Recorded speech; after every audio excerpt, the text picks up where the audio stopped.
your input. We are relatively new doing RILA. This is our third year. This is something I have been interested in for several years. I traveled to the country of Georgia and hosted 3 different groups of young people from that country in our district, and wanted to develop some sort of leadership camp that included domestic and international kids, because I thought it would be great to how they could learn about how we have to live in or we get to live in a global world, you know. And it's important to understand other cultures and learn how to respect them. And then somebody who was a good friend mentioned RILA to me, and I'd never heard it, and I was skeptical at first, thinking, you know, do I want to do this? And it turns out it's exactly what I wanted to do, so it was great. So we've been doing, we've had 2 camps under our belt, and we're doing a 3rd one this year, April 11th through the 13th. Ours are done in the spring, so it's only really 2 days. I thought I changed that to focus, but anyway. Technically, they're foci, right? That's a They're new several word. days. Yeah, I think it's a real word, but anyway, our focus is on leadership development, international friendship, and business ethics. Those would be the things that we're the most interested in, I suppose. And we try to bring together some different elements of Rotary in our camp. Obviously, we have the RILA participants, which for us are high school juniors. Last year, we used Rotaract staff. As staff, we have 2 Rotaract clubs at different colleges that contributed 4 counselors, and they were great. And then we invite all of our inbound youth exchange students to participate as members of RILA, and that adds an international element to the experience. Try to have a little fun while we're there. One of the complaints that students get is they're sleep deprived. But as I understand it, nobody really has a lot of free time, so I think we're probably normal that way. Our camp right now is pretty short. It's 2 days. We convene on Friday afternoon and let out about 1 o'clock on Sunday, and everybody is exhausted by then, but I'd really like to expand it to do a week-long camp. What I've heard you all talk about is inspired. These are a few pictures I'll run through really quickly. We use Camp Captain, which is in Nebraska City, and it's a great facility. These are some of our international students. One of our activities, this was a group of campers gathered for a shot, and myself and a number of other people. My co-leader with the beard there in the corner is Jim King. Another shot of the dude. You know what? So I wonder if something didn't copy. But I can talk actually off the cuff. Basically, one of the things I wanted to talk about was a big element of our Rotary is something called the Country Challenge. And what that is we've determined 6 countries, and they're kind of picked ad hoc, but they're actually countries where we've done work as a district, where we've had international projects. And this is something that Jim brought to us. He had been involved in Rotary in California.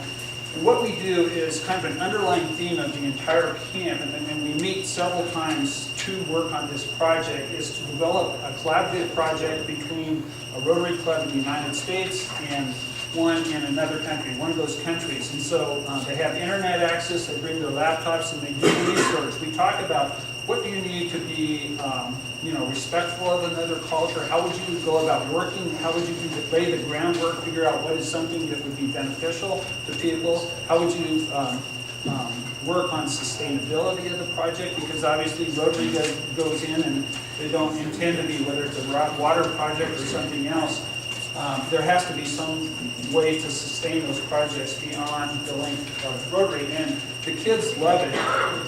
And we have staff such as myself. I've worked quite a bit. Actually, I have an international project now in the country of Georgia, and we've had staff working in all of these different countries where students, and we just assign them. And so far, the 2 camps that we've had, we had 37 students the first time and 47 last year, and we're hoping for 57 this year. I don't know why 7's, that's a joke. Maybe 50 or 60 this year. So they meet probably 4 or 5 times and develop this project, and then on Sundays they present. And each group has a chance to present their project and talk about why their project is workable and how they would make it happen and how they would evaluate it and so on. And then it's kind of a contest. We do have a winner. We don't have really any losers. Everyone gets a chance to present. But one of the things we haven't done yet, but we would like to do, is actually have that project adopted as a district project. And we haven't got to that point yet, but we're thinking about it. So anyway, the country challenge is important for us, and it's a lot of fun. And it forces them to think about things they haven't thought about before. Some other things we do colors. One of the other speakers talked about using Myers-Briggs, and we feel that kind of helping students identify what some basic personality traits are that they come to anything with is important. And how you can be an introvert and be a leader as well as an extrovert. It's kind of about needing time to recharge, not that you're afraid to get up in front of people. So it's helpful, but also the differences between personalities and how you can, we talk about how you can relate to people, and so that's also kind of the theme of the camp. We have challenge activities where students, most of ours are what they call, low force elements, where they're working together as a team to overcome some sort of challenge, whether it's getting over a barrel or climbing a wall or whatever it is. So they have a chance to do that. We have several kind of activities where people have to work together as groups. They have spaghetti and marshmallows where they have to build something as a group and see who can build the best structure, and some are, amazing. We have an egg drop where students work together. You've heard of that, right? Where you protect an egg, yeah. And so that's fun for them. I don't know, I worked on a PowerPoint this morning, but some of the slides are missing. But we have a business ethics discussion where there's two engineers. One's an older male and one's a younger female, and they're both, there's nothing untoward or anything like that. It's just about differences in where you're at in life and how they learn to work together. And I think it's common in business and any organization to have lots of differences, whether they're gender or age or culture or whatever, and getting people to learn to work together collaboratively. So we had a discussion about that. We have a lot of speakers come in for ours. I know one person was mentioning that they only had 3, and we invite a number of people. One person who's a political science professor at the University of Nebraska and is a former RILA alum, actually, and she's younger and has a lot of energy. So she talks not only about how RILA kind of helped her in setting goals for herself. And okay, so I'll move to the evaluation. In the packets, you can see, well, 2 things. One, we have our country project, and you can see some of the things that, like we ask students to go to the World Bank and USAID and so on to gather information about their countries. And then on the last page is our evaluation. And at the end, you can see the comments. We have lots of comments from students. This was our first year, but we've used exactly the same evaluation last year. And the idea is that you can compare across time, what works and what doesn't work. Any questions? Yeah. How long does the colors program last? We have like an hour and 15 minutes for the initial presentation. Hour and 50 or 15. And then they do it then, but then they break up into small groups. And when one group is outside doing the challenge course, another group is having that interpreted for them. So it's a little bit smaller group for the interpretation. Do you use your counselors to do a script to get the point across? No. We do? Yeah, it's Nice. very, the right color shirts, it's crazy. But it gets the point across, beautiful. And we do a culture walk too, which you've probably heard of that, where everyone stands in a line and then you ask certain questions and people move forward or backwards depending on, so it helps convey the idea that, people are different in lots of ways. And then one last thing, we have some fun activities in the evening. We have campfires. We have a dance, actually, where students enjoy that, mostly line dancing. But, so they come away and seem to have a good experience. And then the last 2 years, this year and last year, we've invited our the graduates to come back. And probably what we need to work on is getting the students out to talk to clubs. The clubs are excited about it, but that's something that clearly is a great way to promote the program. So that's all I have. Thank you. Thank you, Tom. Sure. Okay, we got somebody that's supposed to be coming and take care of the noise. So, hopefully. You need, no, you're fine, you're fine. Dana's gonna come up and talk about, counselor training. You need to forget the audio. September is Youth Month for Rotary, and so that's really something we could build on, with bringing the Riley kids back, the youth exchange folks there, and really focusing on youth during the month of September in Rotary in the club meetings. I guess I have an introduction. I want to do an introduction for Dana. I met Dana 4 years ago. She was on my very first RILA team. And she has now progressed as a counselor, a junior counselor the next 2 years at Young RILA, and she's going to be one of the 2 senior counselors at week 2 of Young RILA this year. Head counselor. I'm sorry. Head JC, that's what we call it. Her cohort in crime was also on our team that year, a male student who, Dana is a sophomore at DU, and Elin is a freshman at the University of Northern Colorado in Greeley.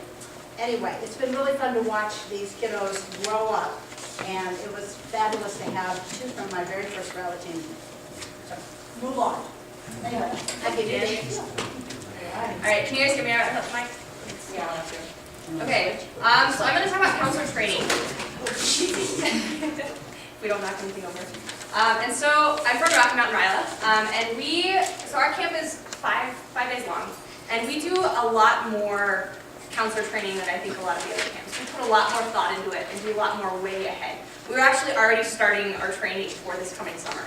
And the way we do this is a lot of online, a lot of trying to build this connection between the counseling team before they're at camp. Because as somebody mentioned, when they all get together, it is like crazy. They are all getting to know each other again, and they're really, really excited. But we feel like we need to build that team ahead of time so that they're not distracted from what their job is, which is to make the best possible opportunity for the kids. So I'd like to start with an idea. How many of you have seen the TED Talk from Simon Sinek about the golden circle, the why, how, what?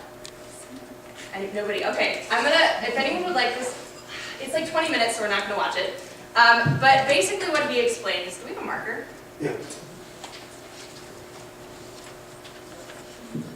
So he explains this circle, so that in he uses a lot of business analogies, and he talks about how the core of all good businesses, the reason businesses are successful is because they have a why. He talks about like Apple. Like the reason Apple as a company was successful was because this guy, Steve Jobs, was crazy and passionate enough at the core of the business idea to go through with all the rest of it. And because he had this passion, everything else kind of just fell into place. The Wright brothers was the same thing, because they weren't in it for the money, they weren't in it for what was going on the outside. They were driven from the inside. That was what made them so successful. And so he talks about how everything starts from a why. After that, you get to the how, and then to the what.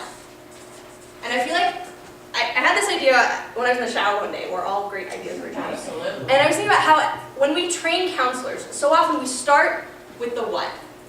We kind of give them the how, and we hope that the why is already there because they're in love with RILA. We don't start with the why and work our way out. So the why is the inspiration. Why are you at RILA? Why do you want to make a difference in these kids' lives? What makes you passionate? What makes you really, really excited to be here? The how is facilitation techniques, how to be a good counselor, how to build team unity, how to really get the team to gel and get the most out of it that they possibly can. The what is the easy stuff. The what is teaching them, okay, this is the spaghetti and marshmallow building activity, these are the materials you need, this is how much time you have, these are the questions you're going to ask at the end. Although the debriefing kind of fits into the how as well. The what is the easy stuff to teach, but it's not the most important. And I feel like that's where we spend so much time, where we should be spending more time on the why and the how. So that's kind of my model for how I'm going to bring this to you today. So let's see. But I highly encourage you to watch that TED Talk with you at the time. So again, this is what I just described. So starting from the why with counselors, getting them inspired, getting them really wanting to make a difference, and knowing what they want, what kind of difference they want to make. And that's going to be kind of different based on the counselor, what experiences they had at RILA that really inspired them. So it might be a little different. for everybody. So this is the why. So my partner Elin and I have started with this already, and we're using a lot of social media to try to get the team connected from an early stage. So we have a Facebook page. You could also do it over email if that was what was working best. I apologize so just show of hands, how many of you are using counselors who are like college, high school age?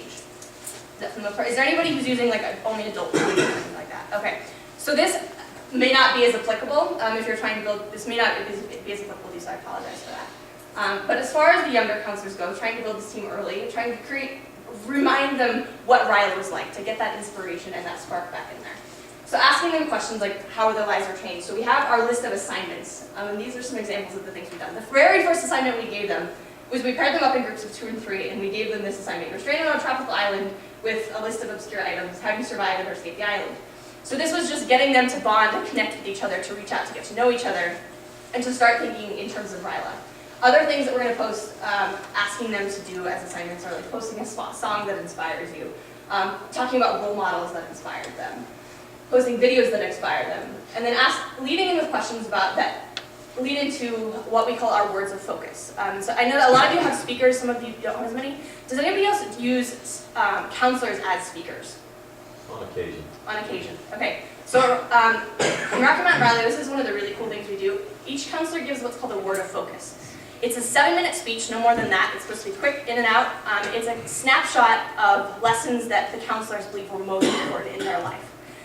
Now you talk about, we don't want kids sitting down as much, we don't want them, to get bored and things like that, but these, when done well, can be really, really impactful. It's showing the kids, this is your counselor, this is something that they've done, something that and the kids idolize us. They absolutely idolize us.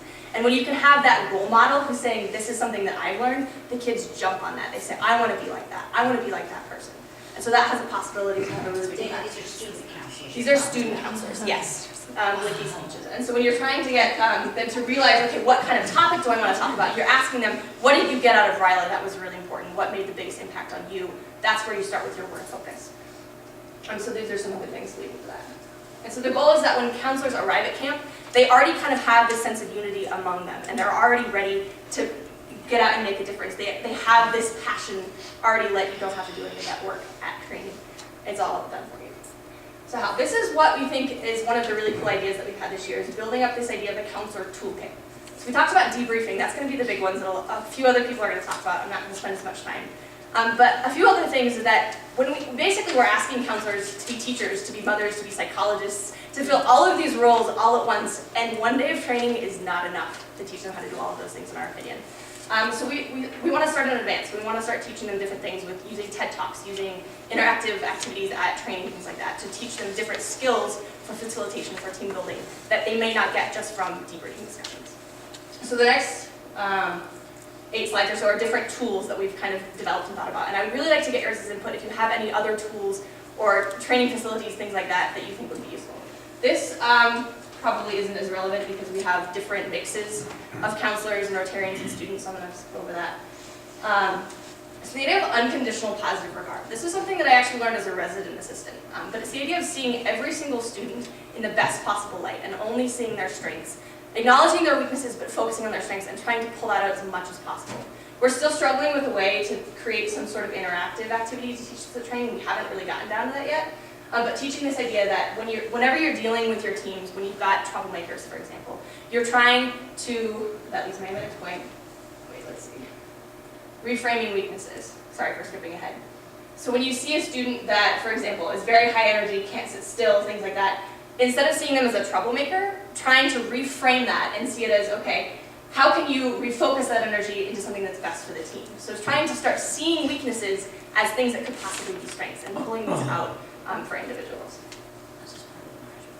And another example would be, so if you've got a company that's dominating debrief, that's, you have one kid who's constantly talking, maybe pulling them aside and asking them, okay, you're like a really great leader, how can you help me engage some of the other quieter people on the team? Help me out here, I need some help. I think you're a really great person to help me with this, and really just not focusing on strengths or on weaknesses and seeming like you're punishing them for being too loud or for being too ratty and things like that, and really building this self-esteem.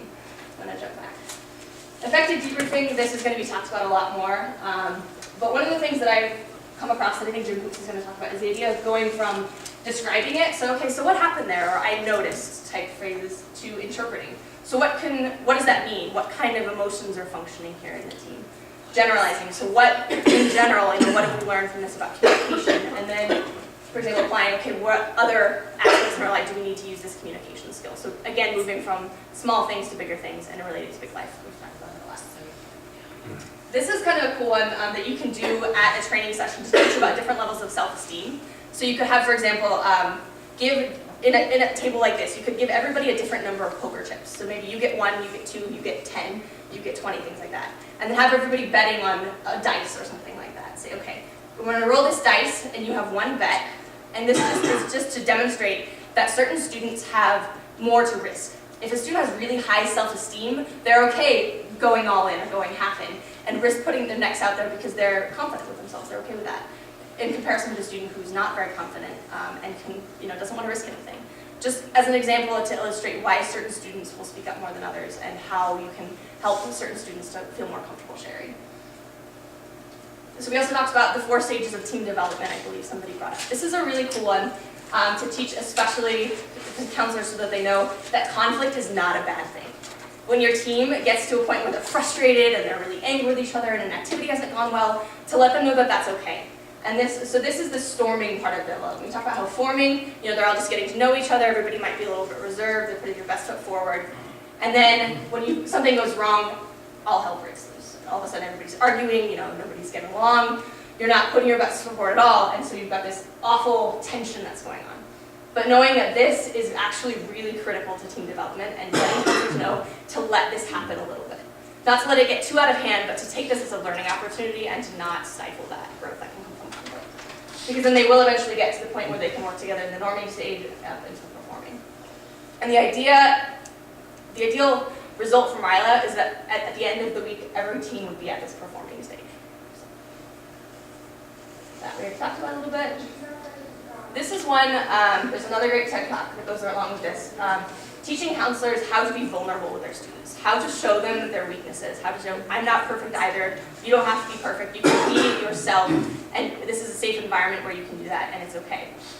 So this TED Talk explains how when people are able to be vulnerable with each other, that's when connection can happen, because people have let down those walls, they're not being defensive.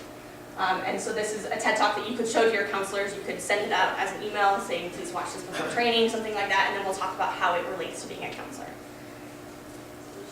Here's another one on empathy. We're actually going to watch this because this is a cute one. It's probably not going to come up. Oh, it's not? You give me a sec, go ahead. Okay. I'm gonna get it going for you. So by show of hands, who would say that they do an activity at RILA that is really emotional?